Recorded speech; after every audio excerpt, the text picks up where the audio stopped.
Okay, so hello everyone. Thank you for coming to the Black and Astro speaker series. Today's um sorry, words. Today's series is entitled or speech is entitled Seeing Beyond the Stars, Race, Astronomy, and the Making of Scientific Knowledge. I am Dr. Shanisha Brown.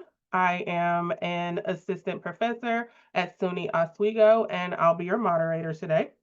But your speaker is going to be Jada Cheek. Jada Cheek is a PhD candidate in social psychology with a focus in critical race studies. Her research interests include exploring the psychological consequences of anti-Black racism and community-based healing mechanisms. Jada has personal passion for science that helps to address social inequalities, racial justice, and healing for communities of color. She is deeply dedicated to creating space in academia that allow us to access our full humanity and whole selves. She sees this as a critical tool for resisting oppressive systems. So Jada, whenever you are ready, you can get started. Thank you. Okay.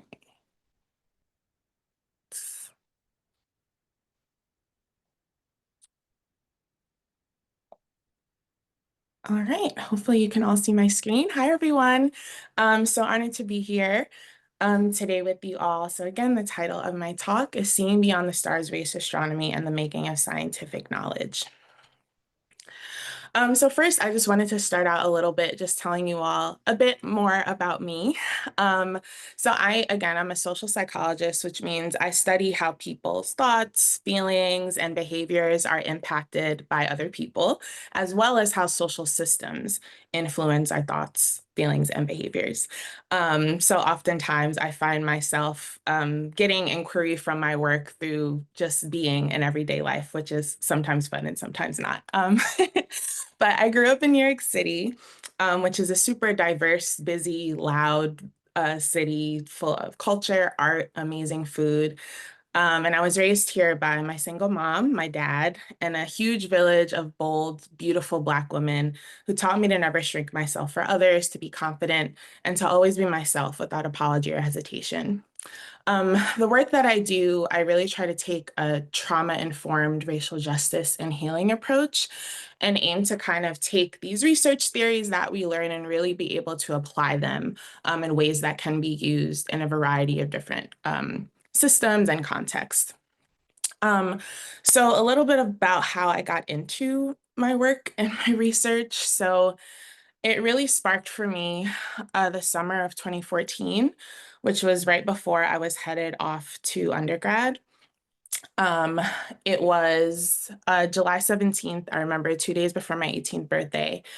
I watched the videotape of Eric Garner, which most of you probably know, which was a Black man who was murdered by a police officer.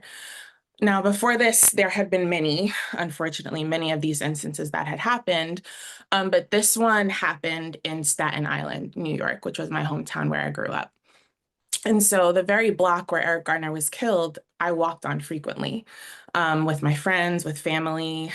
Um, my aunt knew him, my stepdad knew him. And so this one hit harder than the others. And it sparked something in me, and it remains my why to every project that I work on.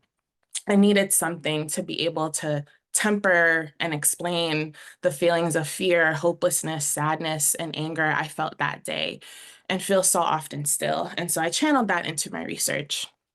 And so that's kind of the grounding that I get for myself and why I study race and racism and the many different ways that it can manifest and the impacts that it has on people of color broadly, but especially on Black folks. Okay, so I like to use this running joke with people that I frequent with. What if I told you that pretty much any structure in the US can probably be tied back to racism? And it is true, right? We live in the context in a country that was built on racism and white supremacy. And so this does not exclude even institutions or fields that claim to be race neutral or objective, right? This includes science and research, which is the basis of our time together today. So I want to just settle us, right? And like from jump, science is not objective. As much as certain fields or certain people want it to be, it's not an objective field, right? Because the groundedness for my work, right, is that race and racism impact so many different facets of our lives. And I'll get into a little bit how.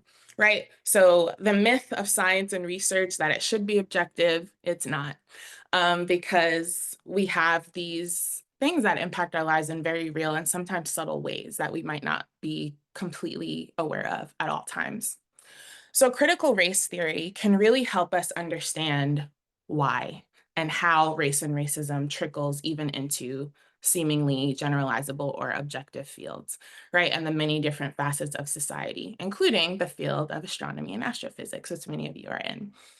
Um, it helps us to be able to examine how and why some people are excluded in science, whose science is valued, whose science gets merit, whose science gets funded, and how power and white supremacy have and continue to shape our lives in the field as well. So what is critical race theory? So this is a picture of Kimberly Crenshaw. She was one of the founding sort of scholars in critical race theory. And she is a legal scholar. I think she's at Columbia or Harvard now. But critical race theory sort of sparked in the 1970s, and it emerged then. And it's really this idea that asks, how has racism shaped our laws, our institutions, and our social systems, including schools and university contexts, right? And it really challenges this idea that racism is just this individual bias or prejudice that individual people has. It instead emphasizes that it's systemic, right? And that it's deeply rooted in our laws, in our policies, in our institutions, in our practices, and our interactions with each other, right? So it really challenges the conception of also that race is a biological thing, that it's not, right? It posits that race and racism are socially constructed, right? And they're constantly changing and evolving. And so we need to think about the ways that how that evolution and how it might show up in many different ways and in different contexts. So this is just an overview. I'm not going to get too deeply into it because I'm sure especially for this audience, as Black folks, many of us unfortunately have probably experienced racism in many different ways, but this is sort of central to critical race theory, right? And that it operates on a systemic level. So the individual level, right, is the idea that individuals' racist beliefs, behaviors, and assumptions, right? The institutional level is all about how institutional policies, practices that are done that disadvantage some groups and privilege other groups. And at the structural level, this is the cumulative effects of both institutional and individual racism that happens over time and across various social systems, right? So work, schools, the media, right? All facets of society. And each of these levels operate and that they're all connected and they reinforce each other. So it's really important to take this lens because if you're only focusing on one level or another, you will miss the many ways that it can show up and the many ways that it can cause harm. Another really critical component of critical race theory is intersectionality. And so intersectionality is a lens through which you can see where power comes and collides, where it locks and intersects. It's the acknowledgement that everyone has their own unique experiences of discrimination and privilege. And so the key word I want to emphasize here is a lens, right? A channel through which we can understand different people's social positions and how that impacts our unique experiences in life. What I mean by social positions can be like your race, gender, your socioeconomic status, your disability status, right? And so it's really really important to remember, right, about intersectionality is that it's not a way of quantifying different forms of oppression or privilege that someone has, because that's not helpful for us. It really aims to highlight the barriers and advantages that individuals might face based on their unique intersections of power and privilege, as well as our more marginalized identities. And so intersectionality really takes into account how racism, sexism, homophobia, ageism, ableism, citizenship status, right? How all of those combined impact our identities and how we move through the world and how we're seen in the world. And so intersectionality really aims to make sure that everyone's voices are heard and seen, and it makes us take a second look at whose voices are made visible and whose are made invisible, right? Whose are left out. And so, for example, right, you might have a company or even a university grad program, right, claiming to have diverse admissions practices. But when you take a closer look, they're only hiring white women or they're only hiring men of color. Who's left, which is great, right? But who's left out of that equation? Women of color, Black women, right? And so again, this graphic here really kind of cones in what I want to emphasize about intersectionality, right? It's not merely the sum of oppressive identities, or what some call like the oppression Olympics that some folks like to do, like, oh, well, I'm white, but I'm also queer, and you're Black, but you're straight. No, no, no, no. So I'm more oppressed than you, right? It's not a sum of oppressive identities to see who's more oppressed than the other. It's not the purpose of it. Intersectionality is the way that each of our unique identities interact and intersect to create these really different and unique experiences of oppression and privilege. And Kimberly Crenshaw really started this because she was noticing, right, in her field, in the law, right, she was noticing how particularly Black women were experiencing really different sentencing practices and experiences than, of course, white men, but also from Black men, right? And so it was this idea that, yes, because people were trying to argue either on race or on gender, and she really posited, like, no, you have to do both. It's both and at the same time, and what unique experience that creates. And so I'll pause here for just a minute so that y'all can write down or put in the chat any questions that are coming up, reactions, comments, and I'll just give y'all a moment to let that sink in before I move in to the next portion.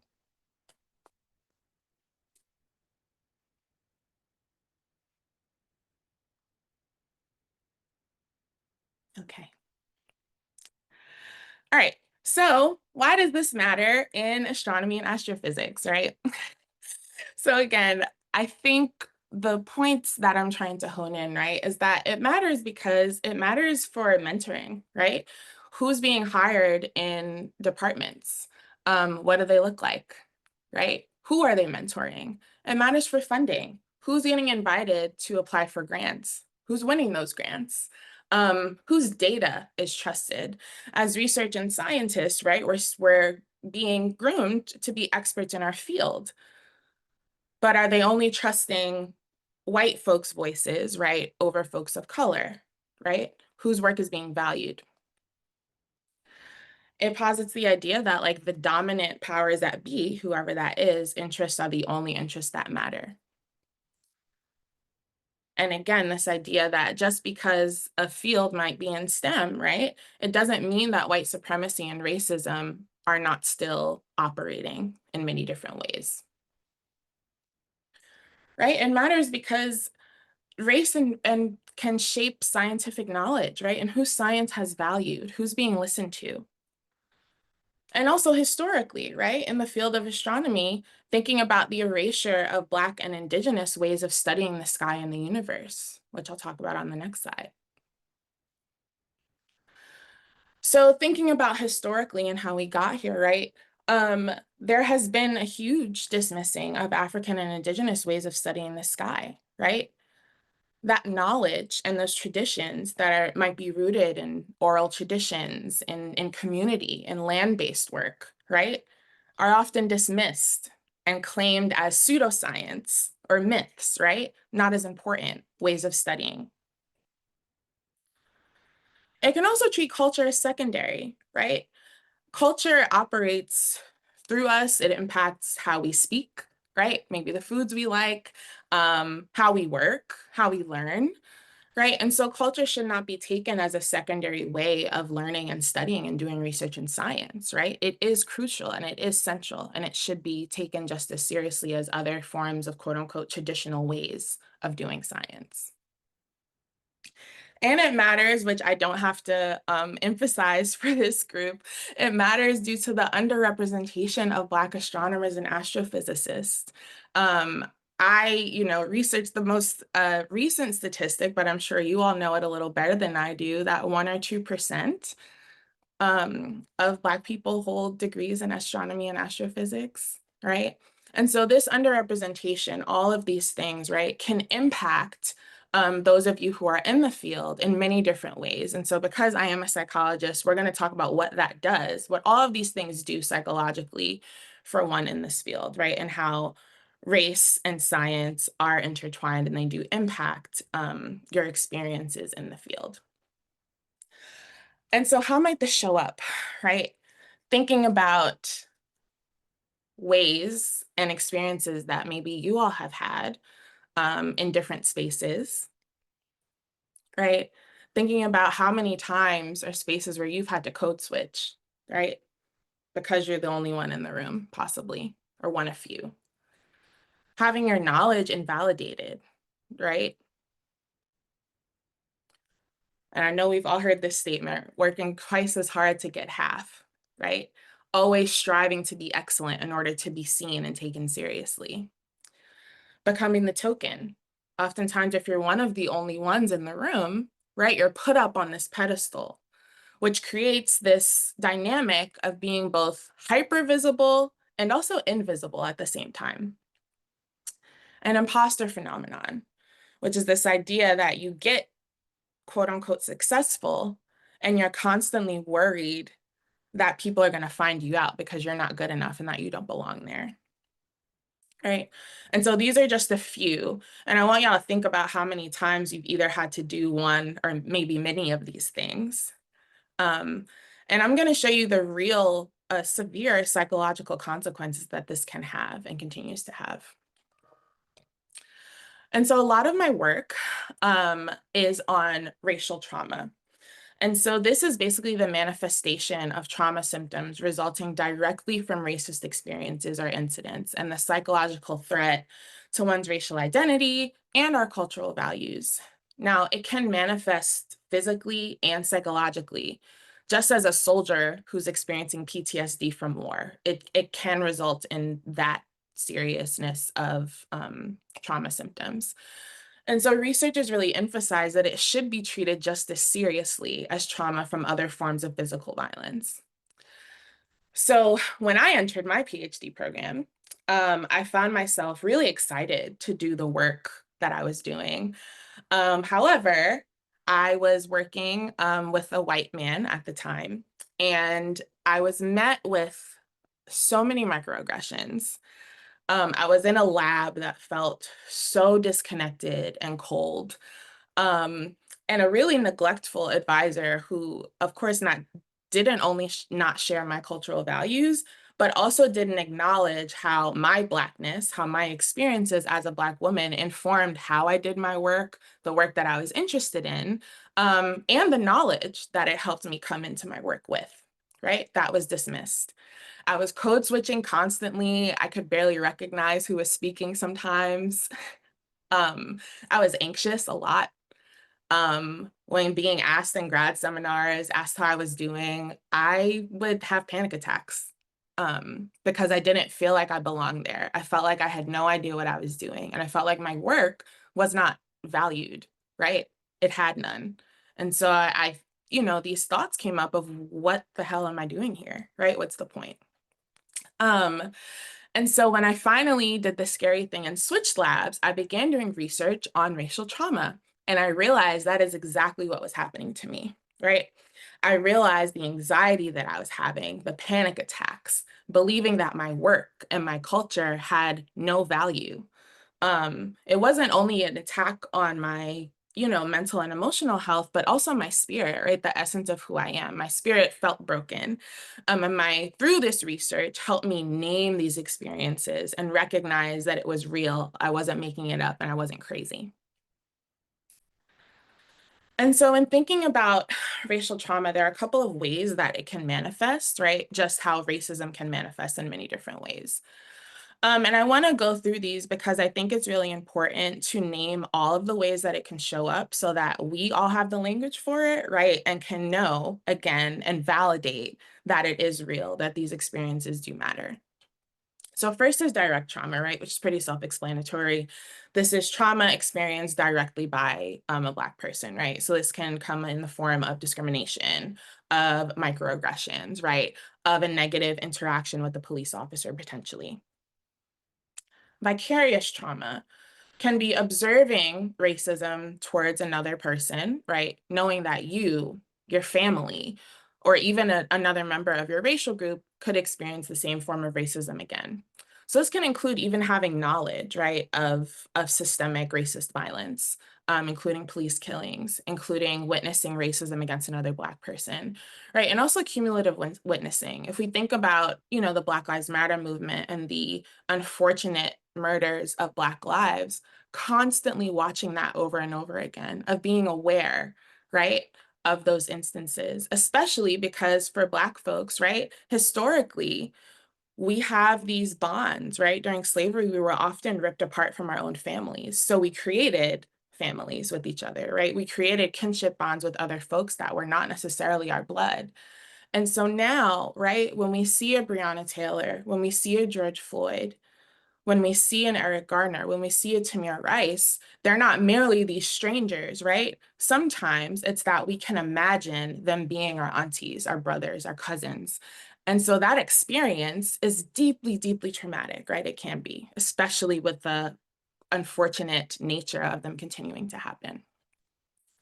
And intergenerational trauma, which of course is historical traumas from one's ancestors or family that get passed down through generations, right?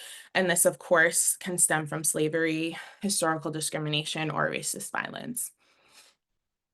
And so thinking about all these different forms, right? Researchers really started to conceptualize that the existing definitions of trauma and what counts as PTSD excluded experiences of racism. As I just showed, they can manifest, and this is not an extensive list at all, but it can manifest in things like internalized racism, like self-doubt, like super low self-esteem, fear, anxiety, anger, being hypervigilant of our surroundings, what we say, who we're interacting with, nightmares, and what's called social identity threat, which is a concern about being treated negatively or stereotyped or devalued based on your social group, based on your race, right? And so over time, these can create really taxing, narratives for ourselves, right? And again, emphasizing that any of these symptoms can be experienced and can occur at any level of racism, right? And it can be experienced directly or vicariously or intergenerationally. Now, again, scholars have really shown that, yes, this is a real thing, right? Perpetrators of racism, right? In other words, white people, may deny that racism exists, right? And we're seeing this a lot now in the current political landscape and moment, unfortunately. And so this isn't only on the individual, right? Institutions and social structures, when they also deny racism and the trauma that can manifest, it can validate and magnify white people's denial of it as well, right? So this denial can be outright, but racial trauma can also be denied by denying racism itself, right? Because if you're denying that something is racist, then you're also denying the traumatic impact that it can have as well. So individuals might deny racial trauma by claiming that Black folks are playing the race card, right? They can say things through ignorance, like, oh, I don't see color, right? And this is associated with discomfort in discussing race and can lower white folks' motivations to actually address their biases and prejudice. And by explicitly denying that systemic racism and racial inequalities exist, right, such as claiming that racism is a thing of the past, right, and erasing our history, which will be doomed to repeat it. Institutions can also deny racial trauma, right, and racism. So policies like affirmative action, which were built to help to solve some of the racial disparities in admissions practices. With the rolling back of this policy, it stands again to uphold and deny that these racial disparities exist, right? And racism denial is not only reproduced through individual ideologies, right, but it's embedded within our social systems and institutions. Schools, for example, often minimize discussions of racism and instead overemphasize these individual acts of racism or discrimination or prejudice. And this really limits and helped normalize a narrow understanding of racism in society more broadly and contributes to the persistent denial of it today, right? And so this can also happen through media, right? A lot of my research when I first started out had to do with how Black victims of police brutality were being described in the news, right? Referring to Tamir Rice, Trayvon Martin as men when they were indeed boys, right? The language that was used to describe these folks, the narratives that were being spun. And so social structures like media can help justify and minimize Black trauma and racism. So you might be asking, okay, what do we do with this, right? Because we can't, as we know, we can't solve racism by ourselves, right? It's not an individual endeavor. And honestly, my belief is that that onus should be done on the people who created it, right? But as a community, Black people must call out and begin recognizing how racism can manifest and that it is a legitimate form of trauma, right? It can be, in order to disrupt the harm perpetuated by ignorance, by the denial of anti-Black racism, by the denial of violence in this country that's embedded within our institutions. We can begin to heal and resist for ourselves, right? So how can we do this? How can we think about doing this? Um, so the first is community. This is, I think, a great space to talk about this in, right? Organizations like In Astro, recognizing the underrepresentation of folks and actively trying to work against it by creating this beautiful community of scholars, right? Instilling pride for Black culture and identity. Now, this can happen through how we're raised, right? And messages we get from our parents and our family members, but also with each other, right? Making sure that we're engaged in experiences that bring us joy, right? And laughter and playfulness where we can just be. Naming racism. Now, this can be a difficult step, but it's really, really important to do, right? It's kind of the first step in healing, right? You can't heal unless you know what you're trying to heal from, right? But doing this in community and especially through storytelling can be super powerful, right? Sharing collective experiences that one might have, you know, in your departments, in your fields, in job searches, right? Calling out racism, engaging in just being truthful, right? And sharing stories with each other can not only combat these really harmful cultural narratives and the untold truths about our history and our experiences, but it also includes the sharing of cultural pride, right, of Black joy. It helps to create validation, right, for each other and our experiences that we might be having with each other.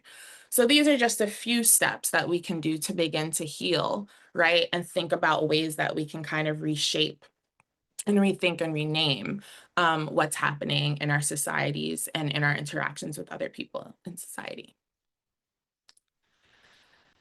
And so thinking about, again, how we can start, how we can start this work, right? Because changing the whole field of science is not going to happen overnight, right? And it's a huge endeavor.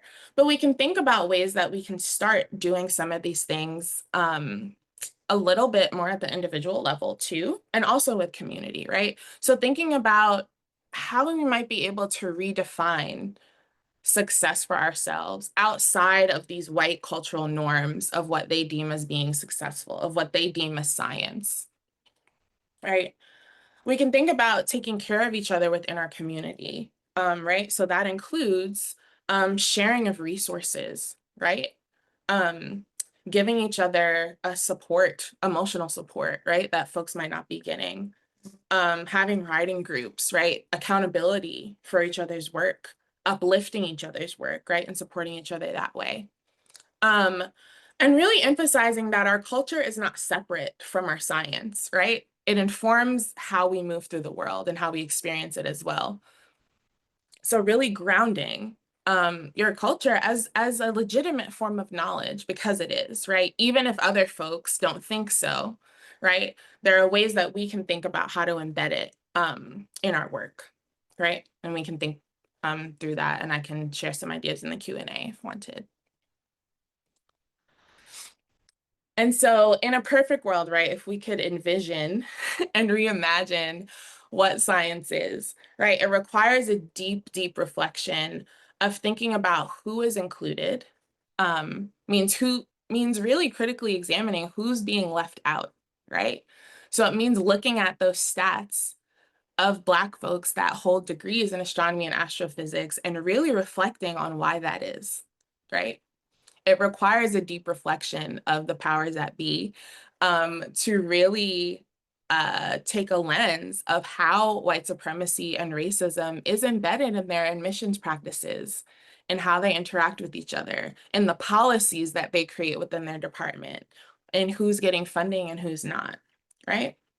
And we can think about, and I think, again, Black in Astro is an amazing organization that's starting to think about this, right? What would science look like if it was for us, by us? Right? What might that mean? And what might those collaborations spark? And the last thing, right? Thinking about, right, when we're talking about racism, it can sometimes be like, oh my gosh, well, what do we do with that, right? And I just want to hone in that your Blackness is a superpower. And I don't mean that under the guise of Black excellence, which can sometimes be daunting. What I mean is that it is not a deficit, but it is a strength, right? It's a superpower that we can use all the time, right? And we don't need to be twice as good to get half, because 9 times out of 10, we are coming in better than most, right? And so really, really remembering that. And so I want to end with this quote from Toni Morrison, which I think really resonated with me, and I hope it does with some of you too. The very serious function of racism is distraction. It keeps you from doing your work. It keeps you explaining over and over again your reason for being. Somebody says you have no language, so you spend 20 years proving that you do. Somebody says your head isn't shaped properly, so you have scientists working on the fact that it is. Somebody says you have no art, so you judge that up. Somebody says you have no kingdom, so you judge that up. None of that is necessary. There will always be one more thing. And so this quote for me encapsulates that racism is kind of like that gnat, right? That's flying in your face, and it's so annoying, and it keeps you from focusing on anything else that's around you. And that's how racism works, right? Its pure function is to keep us down, right? Is to keep us distracted. Because if not, then society and folks might wake up and realize that we really are twice as good, which is often true. And so in moments where one might feel discouraged, right, or down about it, just remember this, it's a distraction, and it is just that. And I will end there. Thank you all. Okay, thank you so much. We will go ahead and begin our Q&A portion. We do already have a couple of questions and comments. The first one says, so you're saying Hidden Figures paves over the real racist superstructures at play in the space industry. Question, the average white person I have talked about this subject about? What's a good response?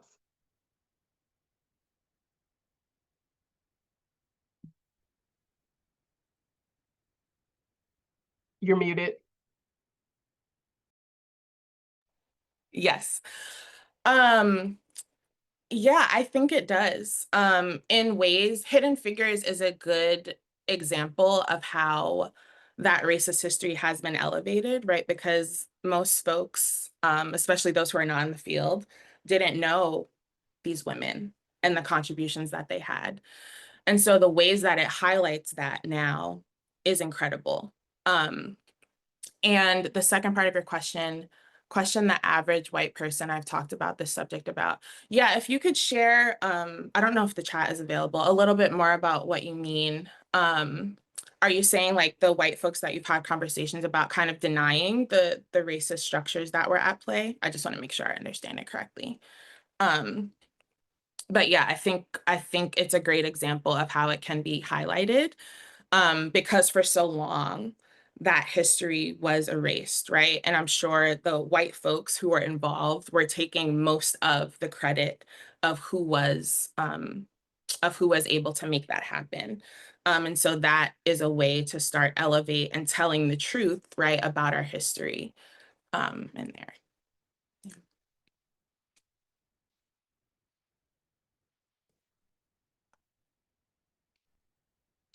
Oh, you're muted. Thank you. I'll let you know if they follow up with more information. In the meantime, I'll move on to the next. The next one is a more so a comment than a question. They said, as a PhD student in an interdisciplinary program of STEM and humanities, I can relate to your experience. I have committed to have no less than 25% rule for my research. At least 25% of my references will be from Black scholars, especially in STEM areas. Mm, I love that. Yeah, I think that's an incredibly important form of resistance, right? Against whose work is elevated. And that's part of the resistance work, right? Is elevating Black scholarship, especially in fields that don't do it naturally. So I love that. I definitely agree. Another one is a bit of a statement and then a question.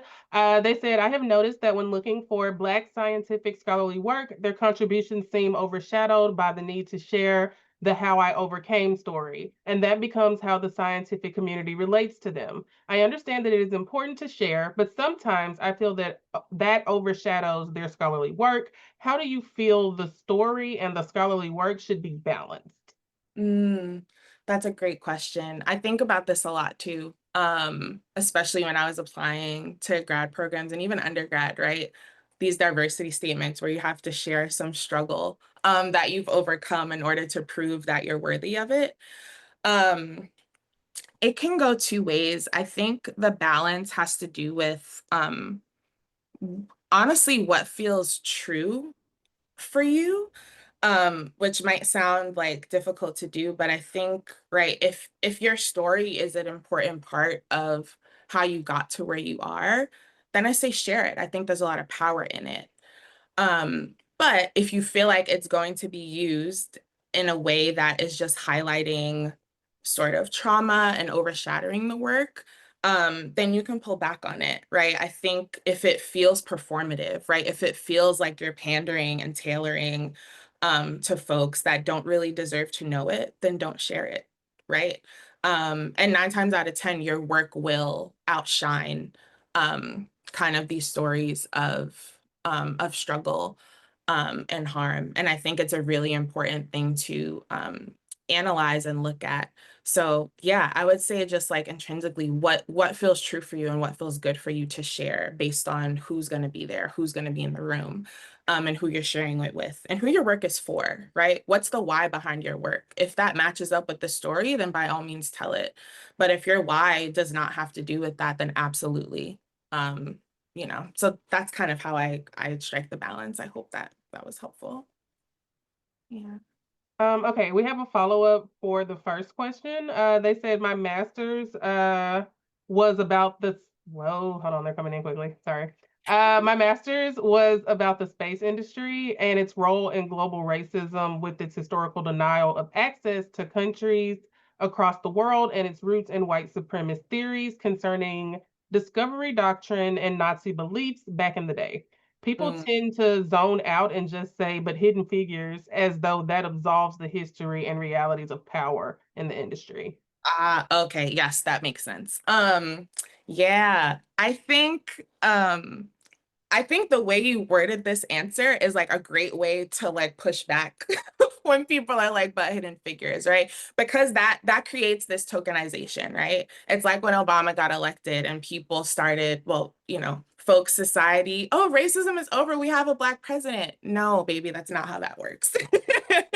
Right? That's ignoring the long history, right, of how we got there, right? And where we are now, honestly. And so I think bringing up these other examples, right, that you did here is really, really important. And to emphasize that, no, it's not just because this movie came out and now people know these names. Yes, we need to do more of it.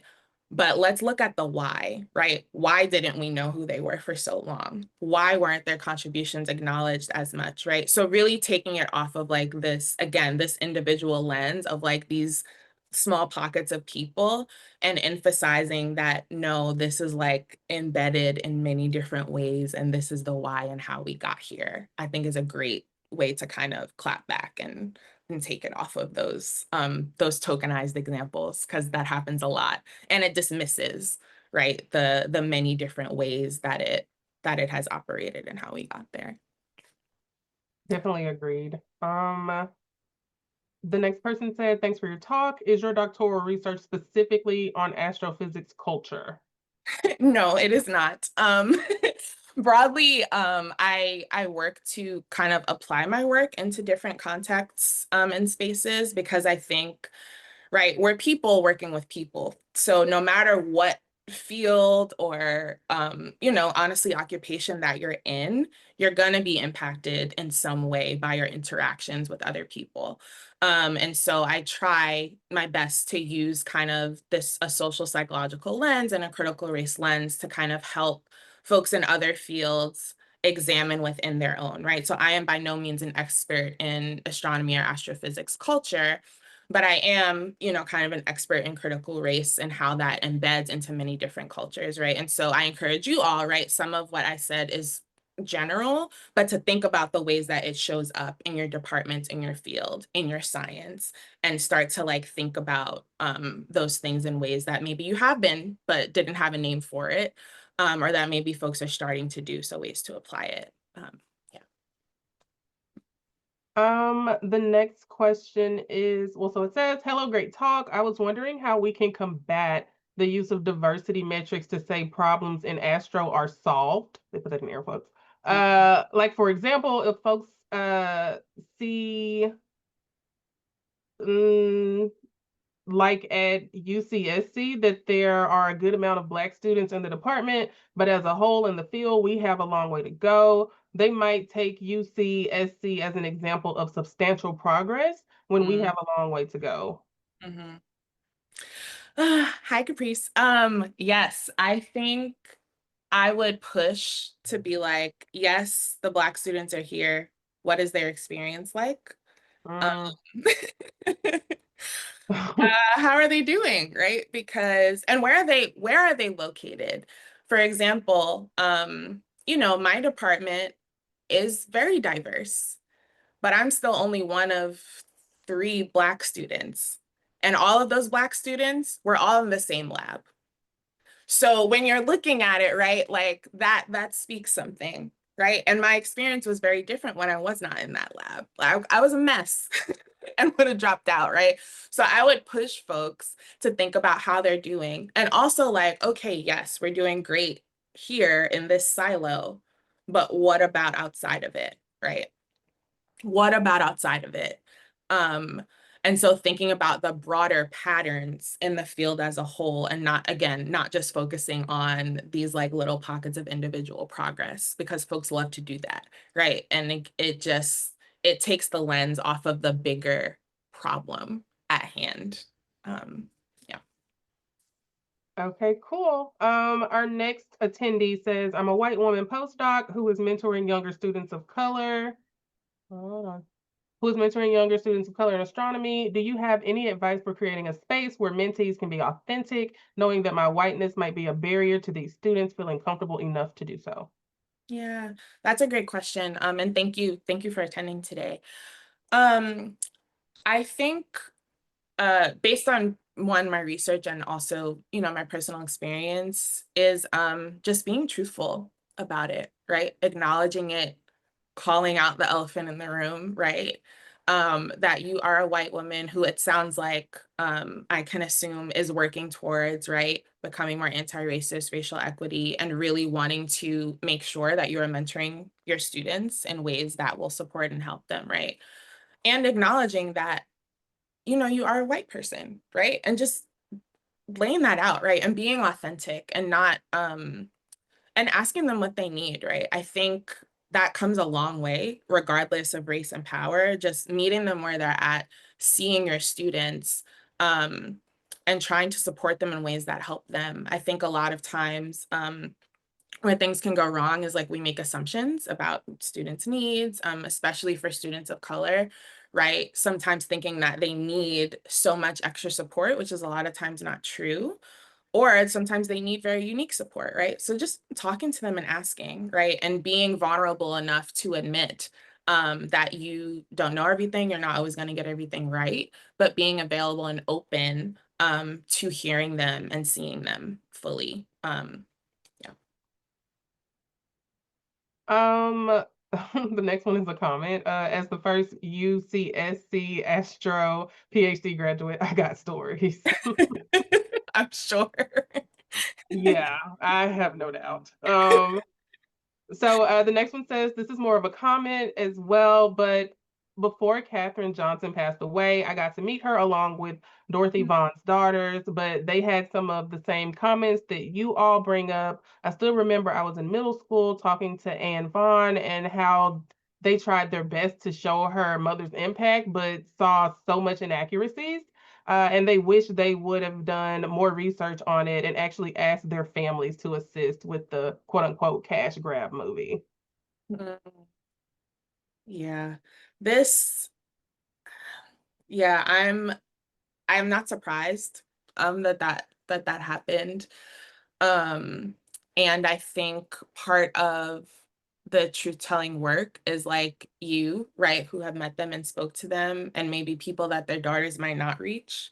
Telling those inaccuracies, right, and bringing them to light, because I think that happens so much, and I didn't know that, so this is new information to me. Thank you for sharing it.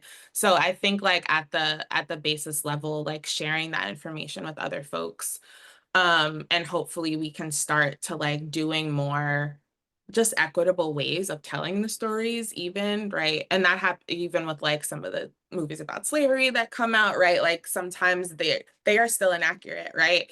And so my thing is all about like teaching our history in ways that are embedded, can be embedded within our culture and have accurate teachings. And so I think for you, yeah, sharing that with as many people as you encounter is super important to combat those narratives. Yeah. Okay, awesome. The next one says, hello, this is Paige. What tips do you have for college students who are pursuing careers in the astro industry? Also, how to deal with imposter syndrome in career spaces. Yeah. Um, One, congrats. Because I know this field is not easy. I would say one, joining a community like this, like Black in Astro, is an amazing first step. Um, of course, and thinking about kind of the reason why you want to get into it. I think that can help a lot in moments of kind of doubt and dread sometimes. Remembering your why you wanted to be here, why you wanted to get into the field is super important. Um, and finding sources that you know will support you. So using this space of scholars in astronomy that you might not, that you may know, that you may not, right? Reaching out to them and asking them, specifically, because of course I can give you tips generally, but I'm not in the astronomy field, right? So I'm not an expert in that.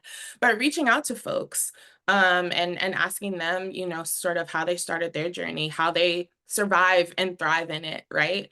Because it might be a little bit different. But definitely, I would say community and reaching out to the resources that you have near to you is super important. Imposter syndrome in career spaces. Yeah.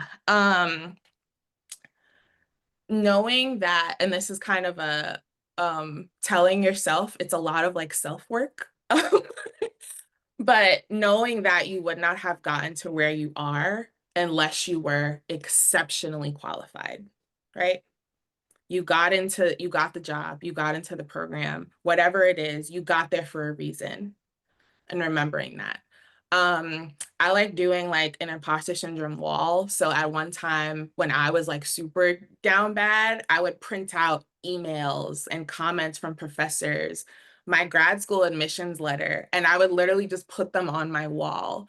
So in those moments, I would remember like, oh, actually, you're kind of that girl. Like this is all not not relevant, right? And you know what it is. And so, and it's hard, right? The thoughts come in, the feelings come in, but to have like really tangible things that you can look at and see to remind yourself that it's not true, and that you do belong here, and there's no finding out because you're here for a reason.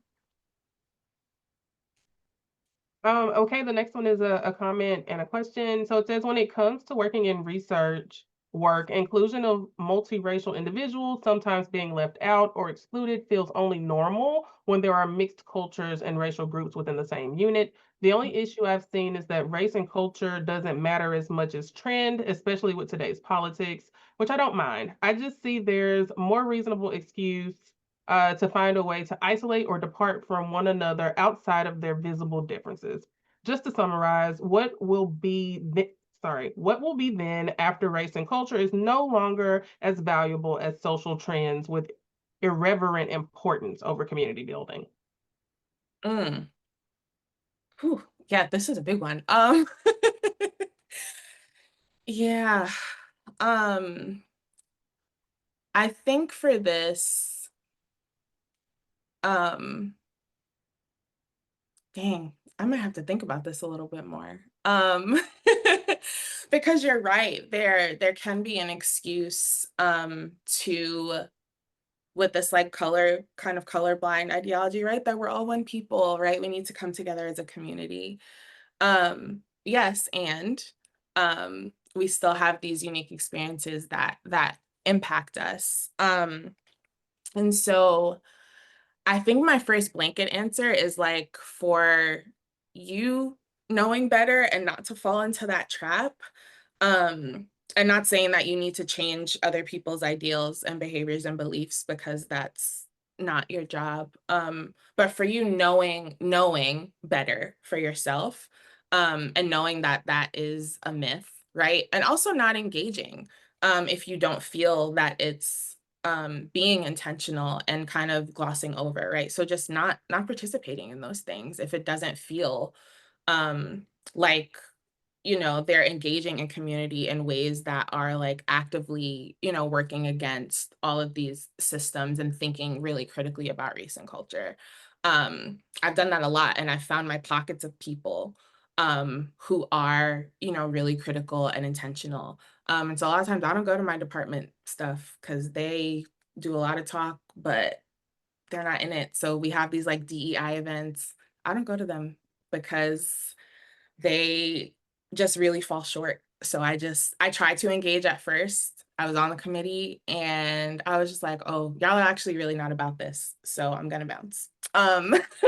So that's one way, right? And that might sound like a maybe a defeatist answer. And I'm all about like, especially for folks of color, protecting your peace when necessary. And so if that means disengaging in stuff that isn't serving, then do that, and find your community that does serve you and feed you. Yeah. If you don't mind me making a quick comment after Yeah. that. So I'm not so sure that race and culture will become irrelevant, especially when we continue to do what we call in sociology race making, right? Italian people, Polish people, Irish people were not always considered white, and neither were their cultures, right? At some point they got entry into whiteness, right? Right now, I think we continue to count Arabic people as white. So I'm not so sure that it'll ever become irrelevant, or if it does, it'll be a very long time for now. Agreed. Yeah. And it's constantly shifting. If any of y'all have seen Sinners yet, or if you haven't, I think they show that as a great example. Hmm. Yeah. Yeah. Okay, so the next one says, how do you deal with microaggressions from colleagues? I've experienced microaggressions in the form of white women using black sense when trying to be funny or when trying to relate to me. And it makes me feel very uncomfortable, but I'm not sure how to stand against it. In the past, when I've stood up for myself, I was seen as aggressive and quote unquote doing too much. And I've noticed things like white people putting black sense is becoming more of a normalized thing in this generation because people consider it Gen Z slang. Mm. One, I am really sorry that you have that experience, and something we can all, I'm sure a lot of us can definitely relate to. Um, it's tricky because, again, there are a lot of consequences for speaking up and combating, especially microaggressions, especially when you're dealing with white women, because they have can have a very unique way of responding, and kind of victim blaming, right? That can happen. And even the decision to speak up is very taxing, right? Because you're thinking about, if I respond this way, how will it be perceived? How are I perceived going forward? Um, so I think as much as you can, and I don't even have a fully formed answer for this, because I'm still thinking about how to deal with it myself, right? Because it's hard, because there's a lot at stake. There's a lot Mhm. at stake if you choose to respond. And if you don't, feeling like you should have, right? And so it's this constant sort of back and forth. So I would say, if you are dealing with someone where you feel safe enough that they will receive feedback and move accordingly, then yeah, speak up. It doesn't sound like this person, this colleague might be open to it. Um, and so potentially, if you do have someone that is, I would start with a support or a friend that you can at least just vent to at the very bare minimum, right? If you don't feel safe enough to respond, and like the repercussions will be too grave for you, I don't think it's, well, I'm not going to say I don't think it's worth it, but again, like protecting your self-protection also does matter here. So at the very least, venting to someone, getting it out of your head so you know that you're not alone in it, is super, super important. And if you feel like you have the agency and feel empowered to speak up, do that. And if the person is not responding, if there is someone higher up than them that you need to escalate to, and again, if you feel safe enough to do so, then do that as well. But at the bare minimum, definitely talk to someone who gets it, because I don't believe that we should always be at the forefront constantly fighting for ourselves, right? Especially if the consequences are just too great in certain spaces. So definitely thinking about what channel will be best for you, but those are some of the ways. And again, I'm still figuring this out for myself too, because it's really hard. Yeah. Okay. The next one says, how do you know you are being gaslit in these spaces? Sometimes I can't recognize it, especially when, let's say, it's a professor that is saying something to you that feels questionable. Is Mm. being defended by is being defended by other professors or students? Mm. Yeah, I think if that feeling is coming up, 9 times out of 10, you're probably right. If it feels questionable, there's probably a reason. Um, so reflecting on why that is, and even asking for clarifying. This is a method that I use, especially when like engaging in kind of mixed spaces. Asking them to clarify, what do you mean? What do you mean by that? Can you expand further? And 9 times out of 10, they'll put their foot in their mouth and reveal the actual reasoning behind what they asked and why they asked it. Um, or it might be that they clarify what they meant, right? I tend to, especially in professional spaces, give the benefit of the doubt, even when sometimes it's not deserved. But yeah, lean in with curiosity. If and when it happens again in that space, just ask them, can you explain what you mean by that? Can you expand further?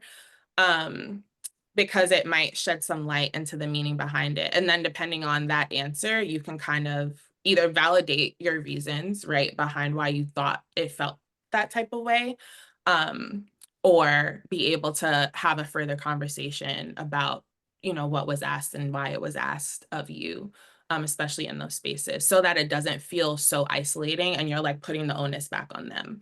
Because you're asking a question, you're asking them to clarify, right? So it's not that you're like the only one kind of getting defensive in the space, but you're putting that onus back on them to do it. Okay, awesome. That was the last one. I do have a very quick comment though. So I really appreciate that you started off by saying research is not objective. Because it absolutely is not. I always tell my students when we start talking about research that the reason there's a million studies on a particular topic is because we have to establish a pattern. Then and only then can we suggest that it is objective truth.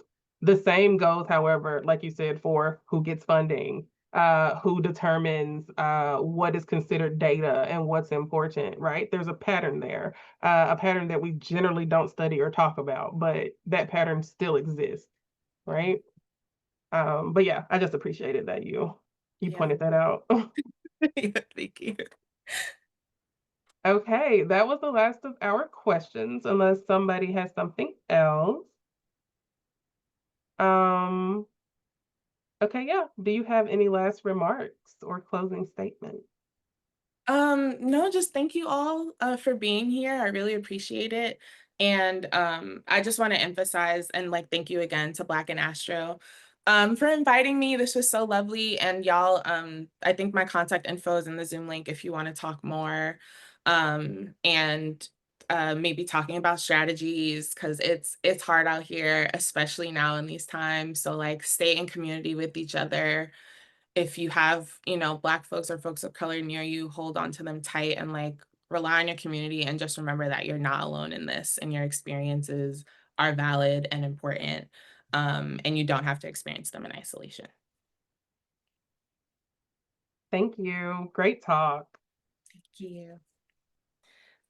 Thank you so much to our excellent speaker and our excellent moderator on behalf of Black and Astro, and also to our audience for the engaged and thought-provoking questions. I'm dropping in the chat right now the link to check our programming for Black Space Week this year. If you loved this conversation, you will love all of our programming. Register for any events to strike your fancy, register for everything. And thank you again to our speaker, to our moderator, and thank you all for attending.